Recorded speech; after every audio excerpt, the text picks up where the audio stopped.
Hello friends, welcome back to Dainik portal. Friends, आप सभी के लिए दो गुड न्यूज़ है। बैंक पेंशनर्स और बैंकर्स, जो एग्जिस्टिंग बैंकर्स हैं, उन दोनों के लिए गुड न्यूज़ है। जैसा कि आपको पता है 11 बीपीएस के जो कि नवंबर 2020 में फाइनल हुआ था, साइन हुआ था, उसमें दो इश्यूज थे जिसके लिए कहा गया था कि subject to approval of government of India. तो फैमिली पेंशन को जहां 30% को इंक्रीज करने का प्रपोजल था और एनपीएस में एम्प्लॉयर कंट्रीब्यूशन को 14% करने का प्रपोजल था। दोनों प्रपोजल गवर्नमेंट ऑफ इंडिया ने अप्रूव कर दिए हैं। 25 अगस्त 2021 को एक annual review meeting with public sector banks जो कि मुंबई में हुई है, उसी के अंदर प्रेस रिलीज में जो डीएफएस हैं, जो डीएफएस के सेक्रेटरी हैं, उन्होंने ये इन्फॉर्मेशन दी है कि दोनों चीजों पे के ऊपर गवर्नमेंट ऑफ इंडिया ने अपनी अप्रूवल दे दी है। आज के वीडियो में मैं इन दोनों की डिटेल आपके साथ बताऊंगा, साथ ही फैमिली पेंशन की कुछ एग्जांपल्स भी आपको बताऊंगा कि कितना बेनिफिट मिला है। ऑलमोस्ट अच्छा खासा जो जिनकी पे स्केल्स कम है उन्हें 50% आराम से फैमिली पेंशन में इंक्रीज देखने को मिला है। वहीं जो ऑफिसर्स हैं, हायर रैंक में ऑफिसर्स हैं जिनकी पे स्केल ज्यादा है, उन्हें तो डबल से भी ज्यादा का बेनिफिट होने वाला है। तो फ्रेंड्स, सबसे पहले बात इस प्रेस रिलीज की करते हैं, जिस प्रेस रिलीज में गवर्नमेंट ने भी कहा है कि फैमिली पेंशन को 30% ऑफ लास्ट सैलरी ड्रॉन से इंक्रीज कर दिया है। कोई मैक्सिमम सीलिंग नहीं रखी गई है। पहले फ्रेंड्स फैमिली पेंशन में 3 कैटेगरी हुआ करती थी, 15% की कैटेगरी हुआ करती थी, 20% और 30% की कैटेगरी हुआ करती थी। अब उन तीनों को हटा के एक सिंगल यूनिफॉर्म कैटेगरी रखी गई है 30%। और मिनिमम और मैक्सिमम का जो पहले स्केल हुआ करता था कि मैक्सिमम इससे ज्यादा नहीं दी जा सकती है फैमिली पेंशन में बेसिक पे, उसको भी हटा दिया गया है, सीलिंग हटा दी गई है। इस सर्कुलर के अंदर, इस प्रेस रिलीज में क्लियरली लिखा है कि फैमिली पेंशन 30 से 35 हजार तक पर फैमिली ऑफ बैंक एम्प्लॉय आराम से इंक्रीज हुई है। इसके साथ ही जो एनपीएस 14% की जो इंफॉर्मेशन है उसे भी इसमें क्लियरली कहा गया है कि जो एम्प्लॉयर कंट्रीब्यूशन है एनपीएस का, अभी जो 10% है बेसिक पे और जो स्पेशल अलाउंस और डीएनएस अलाउंस, इन सभी का जो 10% बैंक कंट्रीब्यूट करते हैं उसे बढ़ाकर 14% कर दिया गया है। अब एक इंपॉर्टेंट बात यह है जो प्रेस रिलीज में नहीं लिखी गई है, वो है दो इंपॉर्टेंट बातें हैं फ्रेंड्स। पहला तो ये कि इसकी इफेक्टिव डेट क्या है एनपीएस का जो 14% है, प्लस इसके अलावा जो ऊपर का जो 10% से ऊपर जो 4% का और बेनिफिट मिला है, उस पे टैक्स का क्या मैटर रहेगा, टैक्स को किसको शेयर करना पड़ेगा, किसको बियर करना पड़ेगा। तो पहली बात तो ये कि डेट ऑफ इफेक्ट की बात करें तो जो एमओएस साइन हुआ था पहले, उसमें क्लियरली लिखा गया था कि एनपीएस कंट्रीब्यूशन जो 14% होगा पे प्लस डीएनएस अलाउंस का, वो इफेक्टिव होगा date of signing of the joint note, जो कि नवंबर 2020 में साइन हुआ था, subject to approval of the government. तो गवर्नमेंट ने फाइनल अपना अप्रूवल दे दिया गया है, नवंबर 2020 से इसको एप्लीकेबल होना चाहिए।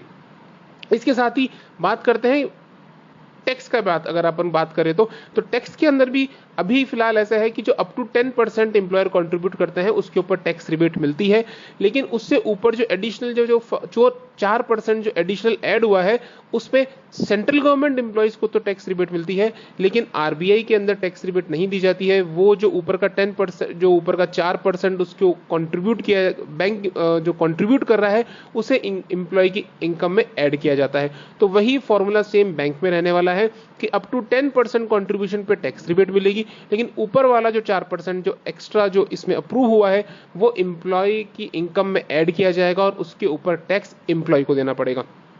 अब फ्रेंड्स, बात करते हैं फैमिली पेंशन के बारे में कि कितना क्या बेनिफिट देखने को मिला है। ये आप अभी स्क्रीन पे देख रहे हैं, जो all India bank employees association है उसने भी अपने ऑफिशियल चैनल पे इसकी जानकारी शेयर की है। तो अब बात करते हैं फैमिली पेंशन की। फ्रेंड्स, फैमिली पेंशन की कैटेगरी बिल्कुल उसी तरह से है जिस तरह से डीएनएस अलाउंस की अलग अलग कैटेगरी है कि कब जब जो रिटायर हुआ है, जब जिसकी डेथ हुई है, उस पीरियड के अंदर ही उसके ऊपर वो डीएनएस अलाउंस की जो रेट है वो एप्लीकेबल होगी और जो पे की रेट है वो एप्लीकेबल होगी। ये अलग अलग 6 कैटेगरी बनी हुई है। अभी जो लेटेस्ट है वो 2017 के बाद वाली 7वीं कैटेगरी हो गई है। तो इन सभी की मैं जानकारी आपको देने वाला हूं एक सिंगल शीट में। अगर बात करें कि जो पहले फैमिली पेंशन थी वो इस तरह से थी कि जो जब रिटायर हुआ है उसकी जो लास्ट ड्रॉन पे है उसकी अलग अलग कैटेगरी के हिसाब से रेट ऑफ फैमिली पेंशन हुआ करती थी फ्रेंड्स। कि जैसे सपोज एक एग्जांपल ले, अगर कि जैसे सपोज कि 2007 के बाद, मतलब नवंबर 2007 के बाद अगर कोई रिटायर हुआ है तो उनकी 3 अलग अलग कैटेगरी है कि अगर किसी की मान लीजिए 15,000 की लास्ट जो ड्रॉन पे है वो 15,000 है, तो वो थर्ड कैटेगरी के अंदर आ गए हैं और उनकी 15% ऑफ द बेसिक पे से फैमिली पेंशन लिंक हो गई है। ऐसे ही 20% और ऐसे 30% की अलग अलग कैटेगरी है। साथ ही कि मिनिमम इतनी तो फैमिली पेंशन रहेगी ही, मतलब जो पे है फैमिली पेंशन कैलकुलेट करने के लिए वो इतनी तो रहेगी ही, और साथ में ये मैक्सिमम इतना तो रहेगा। तो ये जो सारी तीनों कैटेगरी है, मिनिमम मैक्सिमम यानी सीलिंग को खत्म कर दिया गया है और एक यूनिफॉर्म 30% से लिंक कर दिया गया कि जो भी लास्ट ड्रॉन पे है उस एम्प्लॉय की, वो उसका आप 30% ले लीजिए, वो जो होगा वो फैमिली पेंशन के लिए इंक्लूड किया जाएगा। साथ ही उसके ऊपर डीएनएस अलाउंस दिया जाएगा। तो डीएनएस अलाउंस की जो भी एग्जिस्टिंग रेट है वो परसेंटेज जो है वो आपके सामने स्क्रीन पर है कि अलग अलग कैटेगरीज के हिसाब से जो डीएनएस अलाउंस है वो उसका परसेंट है वो आपके सामने है। मैं इसके ऊपर ज्यादा समय नहीं लूंगा, आप ये इसको स्क्रीन को वीडियो पॉज करके ये डीएनएस अलाउंस की रेट देख सकते हैं। साथ ही ये उन लोगों के लिए है जहां पे अलग अलग बेसिक पेंशन की जो अलग अलग कैटेगरीज है, यानी अप्रैल 1998 से लेके अक्टूबर 2002 के बीच में जो रिटायर हुए हैं उनका डीएनएस अलाउंस जो भी है वो ये है।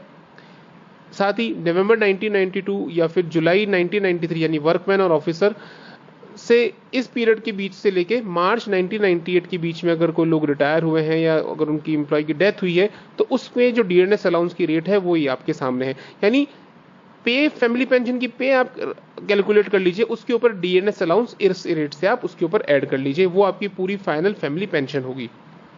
इसी तरह से एक ये कैटेगरी भी है जनवरी 1986 के बाद वालों के लिए।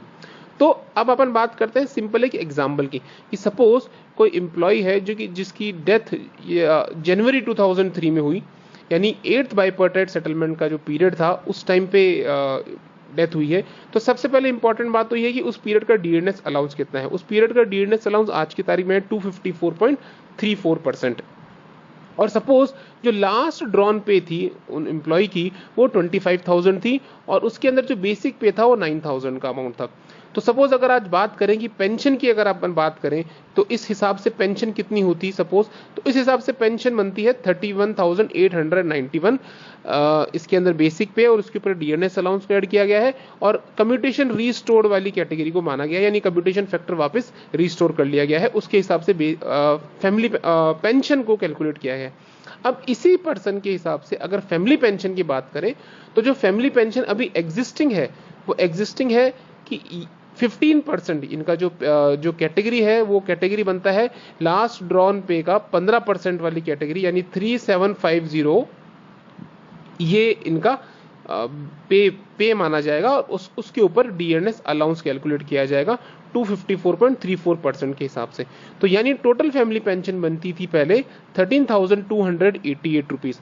अब रिवाइज्ड स्केल में क्या होगा कि ये जो 15% है इसको बढ़ा के 30% कर दिया गया है, यानी लास्ट ड्रॉन पे का 30% हो गया 7,500 रुपीज और उसके ऊपर वही डीएनएस अलाउंस मिल गया 254.34% की रेट के हिसाब से। तो फैमिली पेंशन बनी 26,576, यानी ऑलमोस्ट डबल हो गया है फैमिली पेंशन इस वाले केस में।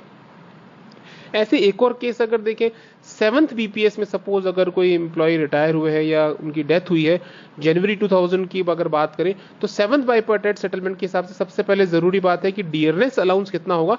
तो फ्रेंड्स ये डीएनएस अलाउंस की अलग अलग जो 4 कैटेगरी है वो डीएनएस अलाउंस आप इसको रख लीजिए भाई, ये डीए इसके ऊपर मिलेगा। बात आती है कि बेसिक पे कितना होगा। तो सपोज इनकी जो लास्ट ड्रॉन पे है वो 15,000 है, जिसके अंदर इनको मान लीजिए जो बेसिक पे मिलता था वो 8,000 रुपीज मिलता था। तो अगर पेंशन की बात करें आज के हिसाब से तो इस बेसिक पे के ऊपर डीएनएस अलाउंस मिला के 30,437 रुपीज का पेंशन है, कम्यूटेशन रीस्टोर्ड वाली कैटेगरी मानी गई है। और अगर इसके हिसाब से फैमिली पेंशन की बात करें तो एग्जिस्टिंग फैमिली पेंशन 15% के हिसाब से बनता है 10,696, यानी लास्ट ड्रॉन पे का 15% निकाला गया और इस 2250 की जो कैटेगरी बनती है उसके अकॉर्डिंग डीए कैलकुलेट कर लिया गया। अब रिवाइज्ड के अंदर क्या होगा, ये 15% की जगह 30% हो गया है, यानी 4500 रिवाइज्ड पे माना जाएगा और उसके ऊपर डीएनएस अलाउंस भी ऐड किया जाएगा इस टेबल के अकॉर्डिंग।